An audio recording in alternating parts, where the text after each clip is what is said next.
reading in Hindi, do you think that I will understand? Why you want to read unnecessary? वही जो किताब हुजूर को हमने दिया है उसका हिंदी अनुवाद प्रकाशित हुआ है विधि साहित्य प्रकाशन विधायी विभाग से।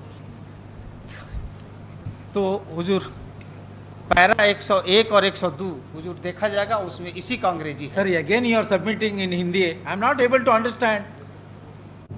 तो हुजूर यही तो रोना है, हम भी अंग्रेजी नहीं समझ रहे हैं ठीक से। Good. तो If you are keep on arguing the matter in Hindi, I am not able to understand.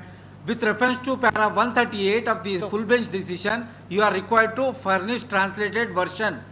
तो You are not complied my previous order, therefore I have rejected your claim. तो इसीलिए तो उसको वापस लेने के लिए हमने आईए फाइल किया। हमारा ये है वैसी उसी फुल बेंच का डिसीजन को देख करके Sir, take up this matter and test before the LPA bench.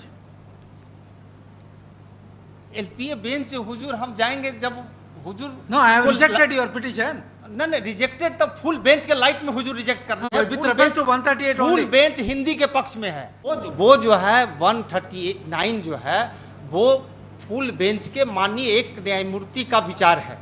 Full bench का जो आदेश है वो 79 में है। 79 में स्वर्ण सिंह बग्गा केस संपुष्ट हुआ है। Sorry, mister, please, why don't you try test my order before the LPA bench? Your case is already over. I have called the next case. नहीं तो बिना सुने हुए हुजूर आगे बढ़ने का नियम नहीं है। पहले सुन करके हुजूर को आगे बढ़ना है। इस तरह से मतलब आज से हिंदी में नहीं हो रहा। आज भी पटना हाई कोर्ट में सब न्यायमूर्ति सुन रहे हैं। अब हुजूर कह रहे हैं कि अंग्रेजी अनुवाद आप ही दीजिए। सर, हम तो कह रहे हैं कि अनुवादक विभाग से मांग लिया जाए। अनुवादक विभाग यहाँ है, आजादी के पहले से है। उनको जो तनख्वाह मिलता है उसमें हमारा हिस्सा है, हमारे मोकिल का हिस्सा है। तो उससे मांगने में हुजूर को क्या जाता है? ये तो न्याय संगत बात हम बोल रहे हैं। हम अंग्रेजी नहीं जानते हैं, हमसे अंग्रेजी अनुवाद हुजूर मांग रहे हैं।